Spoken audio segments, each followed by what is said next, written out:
अस्सलाम वालेकुम guys, welcome to the fourth episode of knots in your thoughts. और I hope आपको पिछले 3 एपिसोड्स पसंद आए होंगे। उस पर व्यूज़ आना शुरू हुए। लेट्स सी आज हमारे पास कौन सी स्टोरीज़ हैं, कौन से शूज़ हैं जो रेडिट के ऊपर लोगों ने डाले। Moving on to the first one. So the first one starts it's a long post. It starts with my father gambled away everything we had and I don't know how to move on. तो कोई साहब है, it's a गाय, और उन्होंने लिखा है कि मेरे वाले साहब ने जो है वो सारा पैसा जो भी हमारे पास था वो गैम्बल मतलब सट्टे में या जुए में उड़ा दिया है और अब हमारे पास कुछ भी नहीं है। I don't know how to move on. तो उसकी स्टोरी है। I am a 24-year male who recently graduated from university. I am the only child of my parents. Before I born, my father struggled for years of his business. He tried multiple ventures, but they all failed. Eventually, in 2002, one of his businesses finally took off. By around 2006, our family was earning around 1.2 million PKR per month. तो जो अपने वाले साहब की story लिखी है कि वो एक पॉइंट पर उन्होंने बहुत स्ट्रगल की बिज़नेस चलाने में, बिज़नेस चलाया उन्होंने, सब कुछ किया। 2002 तक पहुँचते पहुँचते उनकी फ़ैमिली की, आफ्टर द स्ट्रगल, उनकी फ़ैमिली की इनकम 12 लाख रुपए महीना हो गई थी, which is very good to be honest. 12 lakh रुपये 2002 के अंदर, आज से समझे 25 साल पहले, ठीक ठाक। आज की उसमें तो ये अमाउंट मैं समझता हूँ 70-80 लाख रुपये, 1 करोड़ के करीब होगा अगर हम वैसे कैलकुलेट करेंगे तो। This is a very good amount. खैर, finally took off by around 2006। और फैमिली वाज अर्निंग अराउंड 2006 तक, हाँ 2006 तक 12 लाख रुपये महीना कमा रहे थे ये। This is where everything started going downhill. My father became heavily involved in the stock market. He would spend the entire day in front of his laptop trading. He had a whole group of friends who did the same. At the time, it didn't seem a problem, but I was just a kid and it wasn't affecting our daily lives. Then in 2008, the stock market crashed and he lost around 1 crore PKR in a single day. तो वो trading में involve हुए। Stock market अभी आपने देखा होगा आजकल बहुत सारे इन्फ्लुएंसर्स भी जो है वो लोगों को स्टॉक्स के बारे में बता रहे हैं, स्टॉक मार्केट। लेकिन स्टॉक मार्केट में एंटर होने से पहले हमें बात समझनी चाहिए कि stock market is very addictive. अगर आप उसके अंदर बिल्कुल खो जाएंगे, सुबह से शाम तक बैठे रहेंगे, तो वो भी एक सट्टे की तरह काम करती है। थोड़ा सट्टा, स्टॉक मार्केट इज़ वेरी हलाल, वेरी मच हलाल, सब कुछ चाहिए। लेकिन उसमें मैंटेलिटी वही लोगों की हो जाती है जो डे ट्रेड कर रहे होते हैं। वो फिर बस सुबह से शाम तक बैठते हैं, उनको वो रश मिलता है, एड्रेनलिन रश जो होता है वो उनको मिलता है उससे, और वो फिर ये कि उसकी सेलिंग, बाइंग और इन चीज़ों में लग जाता है। तो आई वुड हाईली सजेस्ट, जो भी अभी इन चीज़ों में कर रहे हैं, स्टॉक्स देख रहे हैं, चीज़ें देख रहे हैं, मैं भी इंटरेस्टेड होता हूँ स्टॉक्स के अंदर, हम भी देखते हैं सारी चीज़ें, लेकिन उसको काइंडली कंट्रोल रखें। बहुत से लोग यही प्रेफर करते हैं कि यार डे ट्रेड से बाहर आएँ और लॉन्ग टर्म ट्रेडिंग करें, ताकि उससे आपको जो दूसरी चीज़ें हैं उसका करने का टाइम भी मिले। और इसमें डे ट्रेड में पैसा तो मिलता है आपको, लेकिन लॉस भी एक साथ ही होता है, एक साथ आपको। अब मैंने बताया कि उनके वाले साहब 2008 का जो क्रैश था, आपने पढ़ा होगा, 2008 में हिस्टोरिकल क्रैश था, वर्ल्ड वाइड रिसेशन आया था, उसमें 1 करोड़ रुपए एक दिन में उन्होंने डुबो दिए। After that my mother repeatedly begged him to stop trading but he refused. Somehow we recovered financially. We bought a plot in a good area, built our house, and owned a car. Things seemed to back on track. Then came 2016. तो भाई साहब 2008 के बाद उन्होंने जो है वो वाले साहब, माँ ने बड़ा उनको, उनकी वाइफ ने उनसे बड़ा रिक्वेस्ट की कि आप ये सब छोड़ें और बेहतर कुछ करें। उसके बाद उन्होंने ट्रेडिंग रोकी और समहाउ उन्होंने फाइनेंशियली रिकवर किया, एक प्लॉट लिया, एक हाउस बनाया, अपना घर बनाया, गाड़ी ख़रीदी। 2016 तक सब कुछ ऑन ट्रैक आ गया माशाल्लाह से 8 साल के अंदर, विच इज़ वेरी गुड। बहुत तेज़ी से आपकी ट्रेजेक्ट्री में देख रहा हूँ कि मुँह ऊपर नीचे हो रही है। My father lost almost all our savings around 8 to 9 crore in the stock market again. 2016 में उनके वाले साहब ने फिर से 8 से 9 करोड़ रुपये स्टॉक मार्केट के अंदर जो है लॉस कर दिया। Around the same time, we discovered that he had secretly borrowed money from 3 of my maternal uncles. He had told them he was investing money in his businesses and promised to pay them monthly returns. Instead, he had put into the stock market. अच्छा, वही जो मैंने आपसे कहा कि देखिए, हमने वही बात निकली कि जुए की लत की तरह होती है। उन्होंने उधार लिया। Same happens with gambling as well.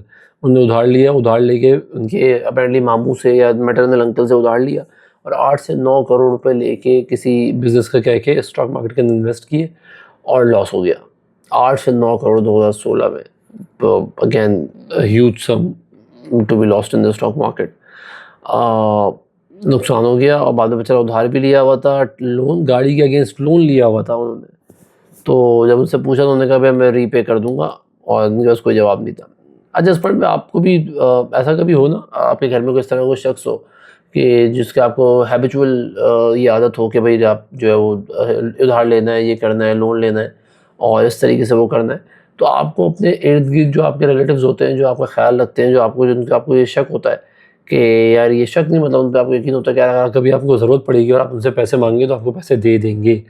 तो आपको अपने इर्द-गिर्द लोगों को ये चौकन्ना कर देना चाहिए कि भाई, अब वो देखिए एक्स वाई ज़ेड कोई भी हो सकता है, वो आपका भाई भी हो सकता है, बहन, भाभी, बीवी, मियाँ और वालिद साहब, कोई भी हो सकता है। अगर आपको ज़रा-सा भी डाउट है तो आप अपने रिश्तेदार को, कोई करीबी रिश्तेदारों को बता दें कि भाई कोई पैसे, कोई भी चीज़, अगर कोई आपको कॉल आती है, कुछ आती है तो आप मत दें। आई नो कि दिस माइट साउंड एम्बैरेसिंग और थोड़ी सी शर्मिंदगी होगी, लेकिन जो लेटर जो आपके साथ मसाइल होंगे उससे आप बच जाएंगे, ताकि फिर वो जो भी देगा अपनी ज़िम्मेदारी भी देगा, फिर आपका मसला नहीं होगा। तो उन्होंने फिर उनकी वाइफ को कन्विंस किया कि that the only way to save a family reputation was to mortgage our house, repay the relatives first and eventually pay off the bank. We agreed because we trusted him. तो उन्होंने फिर उनके वाले साहब ने बोला कि भाई एक ही तरीका है उधार उतारने का, हम अपना घर बेचते हैं, मॉर्गेज रखते हैं, लोन लेते हैं। अगेन लोन लेना फिर से वही मसला कि घर को मॉर्गेज रखते हैं, लोन लेते हैं, क्योंकि उस पर आपका इंटरेस्ट शुरू हो जाएगा, फिर सूद का चक्कर है ऑल दैट। और वो जो है वो सबसे पहले रिश्तेदारों के पैसे उतारेंगे, फिर उसके बाद बैंक्स के पैसे उतारेंगे। और उन्होंने मान लिया, उन्होंने 55 लाख रुपए जो है वो घर के अगेंस्ट लोन लिया। Out of that he repaid only 20 lakhs to one relative and remaining money went straight into the stock market again. फिर से उन्होंने 55 लाख रुपए लोन लिया बैंक से, घर को गिरवी रख के सिर्फ 20 लाख रुपए चुकाए लोन के, और 30 लाख 35 लाख रुपए फिर से स्टॉक मार्केट में डाल दिए। अभी भी हमारे पास जो है वो 50 लाख रुपए बचे थे बैंकों के और रिलेटिव्स के। मंथली पेमेंट जो थी वो हमारी 3 लाख तक पहुंच गई थी, क्योंकि सूद है, इट कीप्स मल्टीप्लाइंग। 3 लाख तक पहुंच गई थी। Thankfully our business was still doing reasonably well at the time, so we somehow managed. Okay, तो उस वक्त इनका बिजनेस फिर भी चल रहा था, तो उन्होंने समहाउ मैनेज किया कि 3 लाख रुपये महीना देते रहे। फिर 2018 में ही suggested giving upper portion of our house on mortgage for another 20 lakhs to reduce our debt. Once again we trusted him. 2018 में फिर उन्होंने तो भरोसा किया, उन्होंने कहा भाई हम घर का ऊपर वाला पोर्शन मॉर्गेज रखेंगे। अच्छा, आई डोंट नो किस तरीके से मॉर्गेज रखना है आप, क्योंकि पहले आपने पूरा घर रखा था, फिर आपने शायद छुड़वा लिया, फिर 2018 में आपने दोबारा मॉर्गेज रखा ऊपर वाला पोर्शन, और maybe it's not a bank, it's to someone maybe, अगर दोबारा 20 लाख रुपए के लिए। Okay, he handed it to one of his friends acquaintances, received the money, दोस्त के पास रखवाए, and invested every rupee into the stock market again. I watched it happen with my own eyes and felt completely helpless. Again फिर से आप लोग वही आपने तो भरोसा किया, उन्होंने 20 लाख रुपए लिए और एक एक रुपया वापस स्टॉक मार्केट में डाल दिया। I confronted him. He promised he would fix everything and said he was only doing to get us out of the mess. I became so desperate that I changed the password to his trading account. When I refused to give him the new password until he returned the money, he exploded. He cursed me, blamed me for ruining his life, made me feel like I was the reason everything was falling apart. Eventually, he reset the password himself, continued trading, and lost all the money. Again, वही हुआ, वही मैंने आपसे जो कहा, सट्टे की तरह है। इसमें आप लगे रहेंगे, आपको नशे की तरह होती है। और देखिए वही सारी इसके सिम्टम्स भी होते हैं कि उन्होंने गालियाँ देना शुरू कर दी, कर्ज किया, उनको ब्लेम किया बच्चों को, अपने बच्चे को, एक ही बेटा है, कि तुम्हारी वजह से सारी चीज़ें हो रही हैं और ये जो सब बर्बादी है ये उसी वजह से हो रही है। और फिर से 20 लाख रुपये पूरे ट्रेडिंग अकाउंट के अंदर उन्होंने सब लुटा दिए जो थे। After that he sold our car without even asking, पर गाड़ी बेच दी बगैर बेचे। 2020 में आई डिस्कवर्ड 2020 में he secretly sold 70% of our business to his partner without telling us. He said he would start another business together, but that never happened. 2020 में उन्होंने 70% business, जिससे थोड़ा बहुत जो घर का मामला था वो चल रहा था, he sold that to his partner without telling the family. और कोई उससे कुछ बिजनेस नहीं किया। अगेन वो भी मैं समझता हूँ वो सट्टे में चला गया होगा, वही स्टॉक मार्केट के अंदर। Meanwhile, we are paying monthly installments to both the banks and the relatives. और बेचारे घर वाले जो है वो बैंक को भी पे कर रहे हैं, रिश्तेदारों को भी पे कर रहे हैं, ताकि डिफ़ॉल्ट ना हो जाए। अच्छा, ऐसी सिचुएशन में मैं समझता हूँ आपको डिफ़ॉल्ट कर देना चाहिए, और you don't have any option. आप तो वाले साहब को अगर नहीं रोक सकते तो आपको क्या खोलें आप बैंक को। In 2021, I discovered that he had stopped trading stocks and he had started gambling on sports betting apps instead. I tried to stop him, but the response was the same. He cursed me, blamed me for everything and refused to pay. देखिए यही मुझे यही doubt था कि उन्होंने Gamble start कर दिया। वही हुआ जिसका डर था, उन्होंने स्टॉक मार्केट से निकले। उनकी असल में मेंटालिटी ही गैम्बलिंग वाली थी। जो बातें आप शुरू से बता रहे थे वही गैम्बलिंग वाली थी। तो वो एक बड़ा वो चीज़ उन्होंने गैम्बलिंग स्टार्ट कर दी और एक gambled away every rupee we had received from selling most of our business और पूरा पैसा उन्होंने जुए में हार दिया। In 2022, he told us we could no longer afford bank installments. He said the bank would have him arrested and confiscate our house if we didn't pay. After months of emotional manipulation, he convinced us to sell our home and we sold it. 2022 में इन्होंने कहा कि भाई bank मुझे उठा के ले जाएगा, गिरफ्तार कर लेगा और हमें अपना घर बेचना पड़ेगा, वरना कोई ऑप्शन है नहीं। फैमिली को कन्विंस किया। फैमिली देखिए, I wouldn't blame the family, family का कोई ऑप्शन होता भी नहीं है और फैमिली ने वो घर बेच दिया 2022 के अंदर।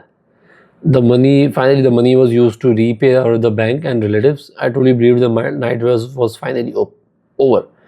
उस पैसे से इन्होंने घर के पैसे उतारे, लोगों को दिए, बैंक को पे किया और अब now he thinks के the nightmare is finally over. I hope आगे कुछ ना आए। Let's move ahead. We moved to a rented house after settling all the debts around 1 crore जो उस वक्त थे, वो उन्होंने घर बेच के चुका दिए। I thought that at least this money would secure the future. अच्छा, 1 करोड़ में बचा उनके पास, सारा कर्जा उतारने के बाद, घर बेचने के बाद 1 करोड़ में बचा और उन्होंने कहा अब शायद उससे वो फ्यूचर सिक्योर होगा। A year later, after I graduated from the university, I found out that the account was empty. 1 साल बाद जब उन्होंने ग्रेजुएट किया यूनिवर्सिटी से, उन्होंने अकाउंट चेक किया तो उन्हें पता चला कि अकाउंट जो है वो खाली है। अच्छा देखिए, अगेन आप बार मैं समझता हूँ पिछली 10 दफ़ा कोई ऐसी सिचुएशन आई है जिसमें आपने दोबारा ट्रस्ट किया और फिर वही हुआ, फिर ट्रस्ट किया, फिर वही हुआ। तो एक तो मुझे आई एम नॉट श्योर कि वो हदीस है या नहीं है, लेकिन मेरे ख्याल से हदीस है। मैंने कहीं पढ़ा था कि मोमिन वो है जो एक सुराख से एक ही बार डसा जा सकता है, दूसरी बार उसको डसा नहीं जा सकता उसी सुराख से। तो आप एक ही सुराख से बार बार आपको डसा जा रहा है और आप फिर से आपने you didn't keep check on him. अब नाउ मतलब आपको कुछ ना कुछ देखना पड़ेगा ना। आप अगर खुद नहीं कर सकते वाले साहब हैं तो ask your mother to do it, लेकिन उसको एक ही आप उससे बार नहीं हो सकता। देखिए, होना नहीं चाहिए, मतलब हो तो रहा है लेकिन होना नहीं चाहिए। उन्होंने वो अकाउंट भी खाली कर दिया था। Had somehow transferred every single rupee. अच्छा, मदर के अकाउंट में था और उसके बाद भी into another account using mobile banking. When confronted him he emotionally blackmailed us, he threatened to leave the home, reminded us that he was still running the household and told us to stay quiet. अच्छा, घर वही चला रहे थे लेकिन उन्होंने obviously वो उसी से चल रहा होगा, घर भी चल रहा होगा, 1 करोड़ में बहुत होते हैं। उन्होंने वो सारा पैसा मदर के अकाउंट से ट्रांसफ़र किया और फिर से वो ख़त्म कर दिया। 2024 में उन्होंने एक और relative, he convinced other relative to invest 30 lakhs into new business idea. The relative had trusted him for years. My father moved to another city claiming he was setting up everything. He regularly sent us videos of construction and work, making it seem like the business was progressing. A year later, we discovered it had all been fake. There was no business. He had simply been living there while gambling on his phone. तो वही जो batting app से उन्होंने gambling शुरू की थी, sports के ऊपर, क्रिकेट के ऊपर, I'm assuming, उन्होंने फिर से वो एक रिलेटिव से 30 लाख रुपए लिए और वो लेके किसी और से शिफ्ट हुए। जैसे हम कोई बिज़नेस खड़ा कर रहे हैं, वहाँ वो बिल्डिंग बन रही है, ये बन रही है 30 लाख रुपए से, और बाद में उनको पता चला कि सब फेक था, किसी और की वीडियोस थी वो, और उन्होंने फिर से वो पैसा गैम्बलिंग में उड़ा दिया। मेरे ख्याल से ये this case is something man. ये तो आप कहाँ से कहाँ आ गए। असल में देखिए, ये लत है, ये छूटती नहीं है। इसका वही अगेन वही मसला है कि ये छूटने वाली चीज़ नहीं है। ये only option is to restrict the finances, कि उनके पैसे रोके जाएँ, उनको सबको मना किया जाए कि भाई पैसे मत दो उनको। और लेकिन अगेन वही आपने बोला घर चला रहे हैं, किस तरीके से चला रहे हैं, आई डोंट नो, कि वो भी आई एम श्योर किसी से उधार ले गया, कोई पैसे से हो रहा होगा। He came back with the excuses about why the business had failed, but by then we knew the truth. Since 2025, our family has survived almost entirely on the small amount of money I earn online, or finally started earning, and my father's monthly pension. अच्छा, इनकी pension भी आती है, so मैं as a government employee है क्या उन्हें। A few months ago, the pension suddenly stopped. मैंने ask लो, जैसे ही हमने बात की, उनकी पेंशन रुक गई। A few months ago, the pension suddenly stopped. When I asked him about it, he claimed there was a government issue. Government का issue है, pension रुक गई। For 8 months, I carried the entire financial burden of our household by myself, which is very good. We are proud of you. Rents, bills, groceries, everything depended on my income. Okay, there was nights when I literally cried because I felt completely overwhelmed. ये होता है, देखिए आप first time आपने चीज़ें start की हैं तो you are suppose you bound to feel overwhelmed, कि आपके पास सारी जिम्मेदारी आ गई है चीज़ों की। लेकिन I guess it's high time you need to step up, और आपके you don't have any option, आपके कोई ऑप्शन भी नहीं है। A few days ago, I took my father's pension card, went to an ATM and checked the bank statement. Very good. लेकिन ये काम आपने लेट किया है. The pension had never stopped. Pension कभी रुकी नहीं थी. It had been coming every month and he had been transferring the money somewhere else. The moment completely broke me. अच्छा देखिए, I know it's your father. आपको जो है वो ब्रेक होना बनता है, लेकिन टेक्निकली नहीं बनता, क्योंकि अभी आप बचपन से बता रहे हैं कि 2006 से मामला चल रहा है और बचपन से आप ये सारी चीज़ें देख रहे हैं और उसके बाद भी आपको ये 8 महीने बाद ये ख्याल आता है कि यार पेंशन नहीं आ रही तो मैं जाके स्टेटमेंट चेक करूँ. ये जब आपने उनके फादर ने कहा था कि पेंशन आना बंद हो गई है, आपको उसी वक्त देन एंड देयर आपके दिमाग में क्लिक करनी चाहिए थी चीज़. It's not about doubting your father. Actually it is not about doubting the relation that you have with your father. It's about doubting the person that he is. तो आपको वो पहली उसमें आपको चेक करना चाहिए था कि यार ये चीज़ इशू है, ये चेक करना चाहिए. 8 महीने बाद you are going to check, और ऑब्वियसली यही होना था. Broke me. It felt like I had finally lost my father. Whatever trust I still had in him disappeared. When I confronted him, he left the house. It's been 4 days. I don't know where he is or what I'm supposed to do next. Right now, I'm struggling with the depression, anxiety, and I can't focus on anything. I feel exhausted, betrayed, and completely lost. उन्होंने जब अपने father से वो किया कि लड़ाई झगड़ा किया, उसमें कन्फ्रंट किया, तो उन्होंने घर छोड़ के चले गए. इट्स बीन 4 डेज़ और वो अभी तक आई नहीं है घर पे. And the guy is worried कि भाई वाले साहब कहाँ हैं तो और कैसे वो कर रहा है. अच्छा देखें, तो अब ये जो चीज़ है ये इसमें वरी होने की बात नहीं है, एक तरह से है. If he is old enough तो आपको उनके पे परेशानी होनी चाहिए. इफ़ इज़ लाइक जिस तरह की आपने चीज़ें बताई है वो सारी चीज़ें खुद कर रहे हैं, सारी चीज़ें खुद देख रहे हैं, तो आपको परेशान होने की ज़रूरत है नहीं. वो he knows how to do it. आपको पिछले 24 साल 25 साल से उन्होंने आपको आई वुडंट से द बेवकूफ़, लेकिन हाँ, आप लोगों को घुमाया, पैसे लिए, उधार लिए, बैंक से लिए, घर बेचा, 10,000 चीज़ें आपने जो है वो मेंशन की हैं, वो सब की. तो उसके बाद इसके लिए आपका परेशान होना बनता नहीं है. और आपका मदर से रिलेशन कैसा है आई डोंट नो, आपने इसमें मेंशन नहीं किया था उनके बारे में. और ऑब्वियसली वो भी परेशानी होंगी, सारी चीज़ें होंगी. The only option you have right now is के एंड में आपके पास ऊपर कोई लोन नहीं आएगा, ऐसा आपने को मेंशन नहीं किया है. तो अगर आपके पास कोई लोन नहीं है तो उसके बाद आप अपना भाई चिल करें, अपने मदर के साथ मूव कर जाएँ कहीं और. If you are earning online, if you are earning enough, और नहीं भी हो रहा तो एक कमरे में मूव कर जाए ताकि आप इस झंझट से बाहर निकलें. और अगर घर आपका है, आपकी मदर के नाम पे है, तो अपने घर में सुकून से रहते रहें, अपना कमाएं, अपने बिल्स पे करें, अपनी मदर का ख्याल रखें, उनको छोड़ दें. उनसे आप समझें अलग ही हैं एक तरह से, क्योंकि आप you are not liable to pay his debts. कोशिश ये करें अलग मूव कर जाएँ. अलग मूव करने में फ़ायदा ये होगा कि कोई आप वो लोन लेते हैं, कुछ करते हैं, तो आपके ऊपर ज़िम्मेदारी नहीं आएगी. लेकिन सारी टाइम के ही इज़ रिटायर्ड, मतलब उनकी पेंशन आ रही है, तो उसका मतलब ही इज़ अबव 60. और उसके बाद भी अगर एक बंदा नहीं समझ रहा, उनकी समझ नहीं आ रही, फैमिली अभी तक परेशान है, आप भी 25-30 के होंगे, ग्रेजुएशन को हुए भी टाइम हो गया, तो 30 की उम्र में I guess you can afford house और समवेयर, गो टू रेंट, किसी और रिलेटिव्स के साथ शिफ्ट हो जाए, मूव अवे. और ताकि उसकी जो वो है वो आपके ऊपर ना आए, क्योंकि आप ऑब्वियसली अब यू कैन गो मैरी, अभी आपकी शादी होगी, बच्चे होंगे, हैव किड्स, तो आपको एक बेहतर एनवायरनमेंट मिले, बजाय इसके कि आप पूरा ये देख के आपके बच्चे भी बड़े हों कि यार दादा जो है वो लोन ले रहे हैं और ये परेशानी है, लोन लेने वाले घरों पे आ रहे हैं, रिश्तेदारों से लोन ले लिया, बैंक से लोन ले लिया. तो ये वाले जो मसाइल हैं ये ताकि मूव हों. कमेंट्स पढ़ लेते हैं थोड़े से, लोगों ने क्या बोला है. लोग हमारे कमेंट जब आएंगे वो करेंगे, रेडिट के कमेंट्स पढ़ लेते हैं. एक comment, your father is clearly able to look out for himself. I'm not saying this to be harsh, but he always prioritizes himself, so let him go. He's an adult man. Again, वही लोगों ने भी comment किया है कि यही है. Start cleaning up your finances, saving money. Everyone must contribute in the household. Do not get involved in any money making schemes. You need to protect your money. Only have your name on the accounts. Again, वही simple सी advice है भाई. अपने account अपने नाम पे रखें, हर चीज़ पे नाम पे रखें. Everything should be going out, every penny that is there in your house right now, earned by you or earned by your mother, और किसी भी तरीके से should be in your name or your mother's name. और अम्मी को अगर समझ नहीं है तो keep it in your name. और एक भी चीज़ उसके बगैर नहीं जानी चाहिए. And stop being manipulated emotionally.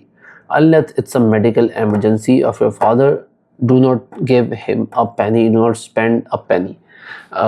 उसके अलावा कोई चीज़ नहीं है. खाना आपके घर में पकता होगा, खाना वो खा लेंगे, सारी चीज़ें होंगी. जब घूम के आएंगे तो वापस आपके पास ही आएंगे, क्योंकि you are apparently the only way. आप वाहिद बेटे, आपके पास ही उनका आना है. तो ये करें। नेक्स्ट कमेंट है, was about to write this and you took my words verbatim. Okay, people need to understand the poor choice by parents harming the family's safety means he actually does not care about anything in the long run. I'm assuming his behavior pattern is extremely obsessive towards stock market, which could be stemming from some serious mental issue. Might be an issue. With that said, every adult man has to choice to decide for himself. If they choose destructive part, you let them. Some people just love living in the misery. ये भी बात है कि बहुत से लोगों को शौक होता है कि इन चीज़ों में रहने का, उनके लिए एडवेंचरस होता है, उनको रश इस चीज़ से मिलता है। पैसे खाने का, लोगों से लोन लेने का, लोन लेके स्टॉक मार्केट में लगाना, गैम्बल करना। और तो प्योर गैम्बलिंग में आ गए ना, तो स्टॉक मार्केट भी नहीं है कि आप उसको ट्रैक कर सकें, उसको देख सकें। गैम्बलिंग तो मतलब there is no end to it. आप 1 रुपया डालें, 1 करोड़ रुपये डालें, 1 अरब रुपये डालें, इसका कोई एंड ही नहीं है और इससे बचना बहुत मुश्किल है भाई। तो अपने आप को अलग करें इस चीज़ से। जो फादर ने आपको किया, you are not responsible for it, you are not to be blamed, you are just to be blamed to keep your finances secure. अपनी जिम्मेदारी आपने खुद लेनी है। अब वो आप अपने भाई के अगेंस्ट लें, अपने फादर के अगेंस्ट लें, एट सम पॉइंट सबके मफाद अपने अपने होते हैं। I am not saying the family is bad और फैमिली सिस्टम को मैं कुछ नहीं कह रहा, लेकिन एक पॉइंट पर आके सबके अपने मफाद होते हैं। आपके पास 10,000 केसेस हैं कि भाई भाई को चूना लगा देते हैं, बाप भाई बेटे को लगा देते हैं, बेटे बाप को लगा देते हैं। 1000 केसेस आपको मिल जाएंगे। तो भाई स्मार्टली आपने प्ले करना है, ट्रस्ट योर फैमिली, सब कुछ करें, लेकिन एक पॉइंट तक। उसके बाद अगर आप ऐसा नहीं हो कि आप 25 दफ़ा एक ही आदमी से, वो वाले साहब हो, भाई हो, कि आप उसको चूना लगे जा रहा है, you not doing justice to yourself. आपके पास पूरी उम्र है, उसमें आगे बढ़े। पूरी उम्र आपकी पड़ी हुई है, उसमें आगे बढ़े, करे। May Allah make it easier for you भाई। इट वॉज वेरी हर्टफुल और ऐसा नहीं होना चाहिए। इट्स अ लॉन्ग वीडियो, यहाँ से 25 मिनट की वीडियो हो गई है। See you guys in the next episode, which will be episode 5th of Knots in Your Thoughts. We'll be resolving, we as in the community, our community will be resolving your knots in the thoughts. Our motto is to give you a clear path कि क्या होना चाहिए. Sometimes it might be brutal, sometimes it might be too straightforward, sometimes it might not go as per your conscience. तो उसको देखते हैं। बाकी अल्लाह मालिक के दुआओं में याद रखिएगा। See you in the next episode. Thank you so much. अल्लाह हाफ़िज़।